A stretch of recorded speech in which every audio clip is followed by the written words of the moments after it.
काफी टाइम से रिक्वेस्ट आ रही थी कि टाटा स्टील की एनालिसिस शेयर करने के लिए। तो आज हम टाटा स्टील की डिटेल एनालिसिस शेयर करेंगे आपके साथ। बहुत ही सिंपल टर्म्स में शेयर करेंगे। पूरे chart, monthly short term view भी शेयर करेंगे, लॉन्ग टर्म व्यू भी शेयर करेंगे। तो लेट्स गेट स्टार्टेड।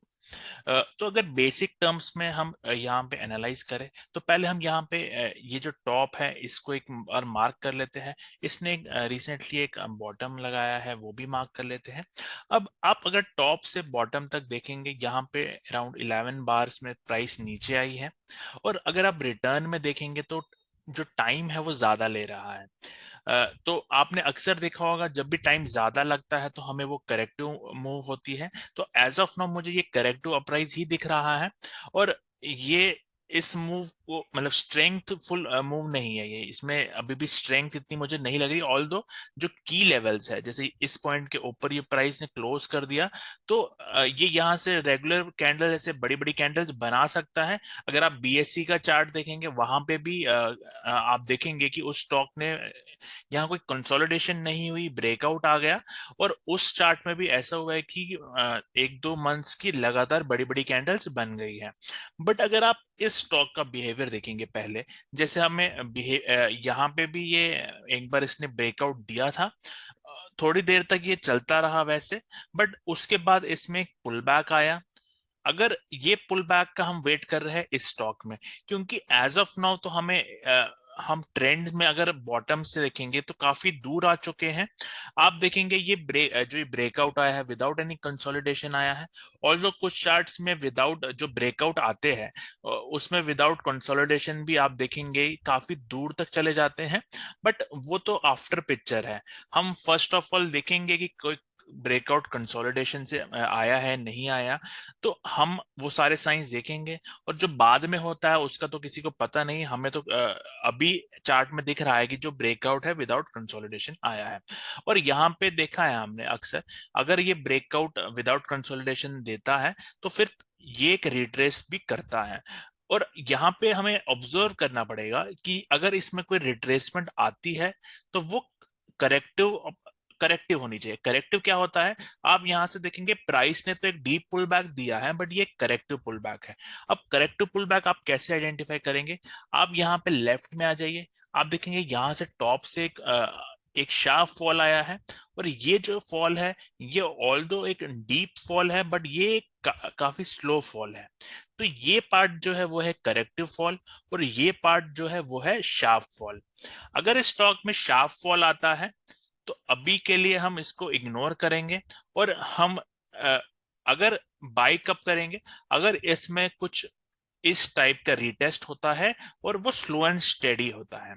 हम इसकी बात अभी स्मॉलर टाइम फ्रेम पे करेंगे। बट ओवरऑल मैं आपको दिखाना चाहता हूं कि अगर इस स्टॉक को ऊपर के लेवल्स टच करने हैं तो आपको ये ब्रेकआउट देने के बाद कुछ इस तरह का पुल बैक देगा। और अगर वो देता है तो आप समझ जाना कि इस मूव में और अपसाइड बेंडिंग है। यहाँ पे क्या क्या स्ट्रक्चर्स पॉसिबल है इसको हम छोटे टाइम फ्रेम पे देखते हैं एक बार। But overall monthly time frame पे ये हमारी एनालिसिस है। हम एक बार वीकली लेवल पे आ जाते हैं। यहाँ पे अ, इसको मैं रिमूव कर देता हूं। यहाँ पे हम टॉप से एक बार आपको बताते हैं कि क्या क्या हुआ है। यहाँ पे आप देखेंगे कि हमारे पास एक फॉल आया था।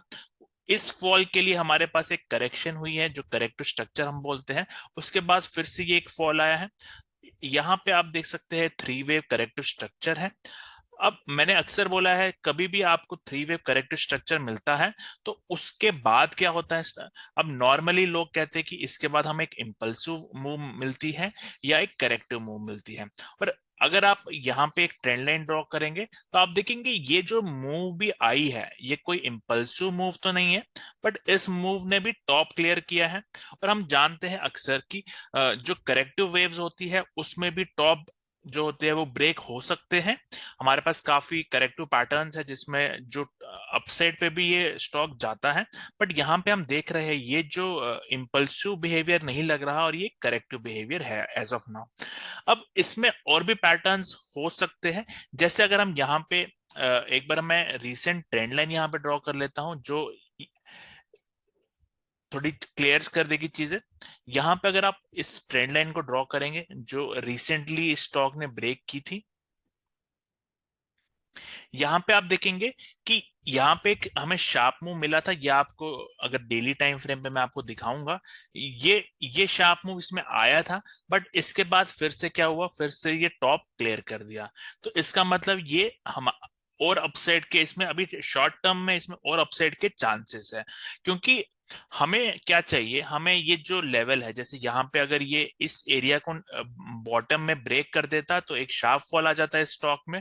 इसने क्या किया, इसने ये लेवल होल्ड किया और फिर से एक नया अपसाइड दिया है। यहाँ पे अब शॉर्ट टर्म बेसिस मेरा व्यू क्या है, शॉर्ट टर्म बेसिस इसमें जो भी करेक्शन हो रही है ये आपके पास बाय अपॉर्चुनिटी है। अगर आप नॉर्मल मतलब 1 to 2 वीक्स का टाइम रखेंगे तो इसमें जो भी डिप्स है वो एज ऑफ नो मुझे बाय ऑन डिप्स लग रहा है।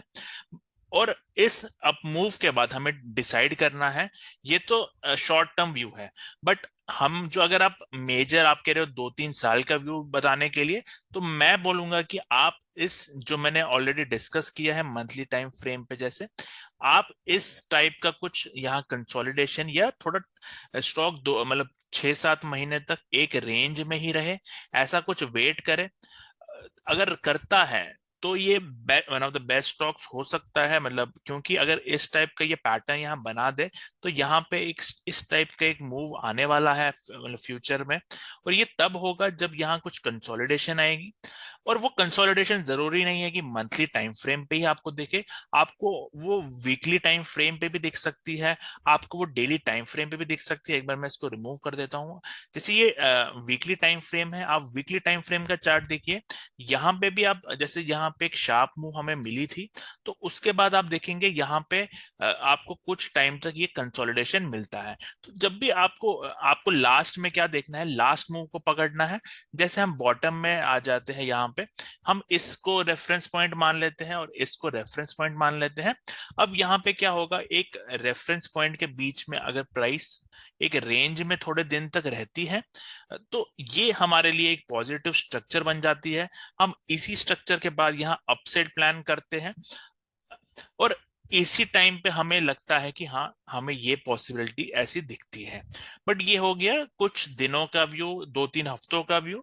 उसके बाद क्या हो सकता है, उसके बाद आपको अगर मेजर मूव है उसमें अगर इस टाइप का मूव इसमें मिलता है, बड़ा करेक्शन मिलता है, तभी हम ये बड़ा प्लान कर सकते हैं। और अगर इसके अपोजिट आपको यहाँ एक शार्प रिवर्सल मिलता है तो फिर हम इस स्टॉक में एज ऑफ नाउ एंट्री नहीं ढूंढेंगे, पर हम वेट करेंगे कोई अच्छा डिमांड जोन हमें मिलता है इस स्टॉक में तो हम तभी हम ट्रेड करेंगे।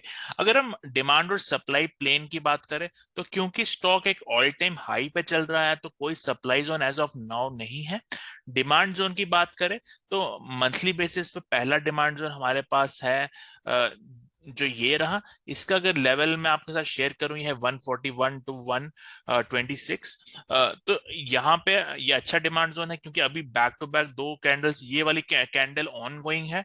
तो ये अगर ऐसी ही क्लोज होती है मतलब बुलिश रहती है तो ये एक स्ट्रॉन्ग डिमांड जोन बन जाएगा। फिर आप अगर पुल बैक आपको मिलता है इस लेवल पे तो आप कंसिडर कर सकते हैं लॉन्ग टर्म इन्वेस्टमेंट इस पे।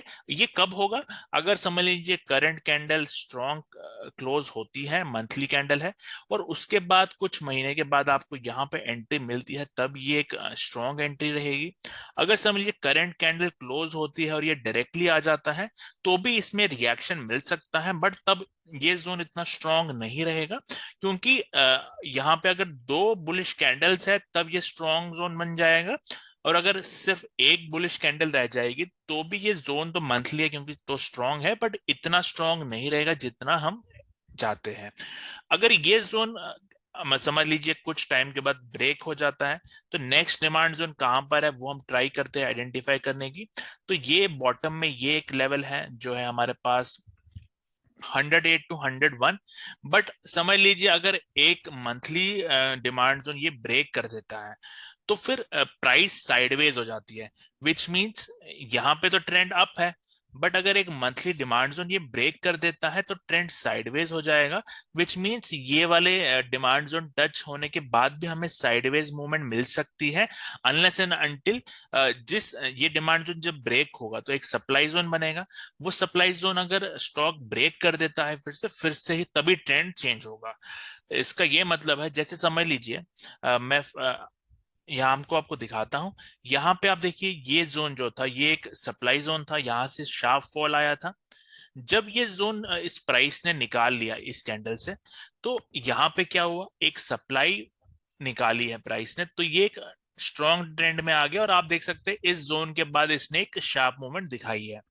तो इसी तरह में अगर ये जो डिमांड जोन है, अगर ये डिमांड जोन होल्ड करता है तो अच्छा मूव आएगा। अगर ये डिमांड जोन ब्रेक कर देता है तो जैसे ये मूव अपसाइड की ओर आया है वैसे यहाँ पे एक शार्प फॉल आ सकती है। तो ये जोन काफी इंपॉर्टेंट हो सकता है अगर ये जो कैंडल है मंथली स्ट्रॉन्ग क्लोज होती है। तो इसी तरह हम एक लॉन्ग टर्म व्यू बना सकते हैं स्टॉक में। बट एज ऑफ नाउ अगर ये इसमें शार्प फॉल भी आता है तो ये स्टॉक लॉन्ग टर्म बेसिस पे अगर आप 5 साल 6 साल का व्यू रखते हैं तो बहुत अच्छा हो इस स्टॉक में आएगा। और ये क्योंकि टाटा की कंपनी है और इसमें जो फॉल आएगा उसमें मैं रेकमेंड करूंगा मतलब एसआईपी करने की, क्योंकि ये स्टॉक जो लॉन्गर टर्म स्ट्रक्चर है वो काफी पॉजिटिव दिख रहा है मुझे। और लंबे टाइम पे ये सीएमपी से भी मतलब 100% रिटर्न जरूर दिखा सकता है। और ये एक बहुत अच्छा इन्वेस्टमेंट बेट है अगर करेक्शन भी स्टॉक में आती है। आई ये व्यू क्लियर रहा, आपके लिए हेल्पफुल रहा, वीडियो को लाइक करें, चैनल को सब्सक्राइब करें, और कोई डाउट हो जैसे कमेंट डाल सकते हैं। Thank you and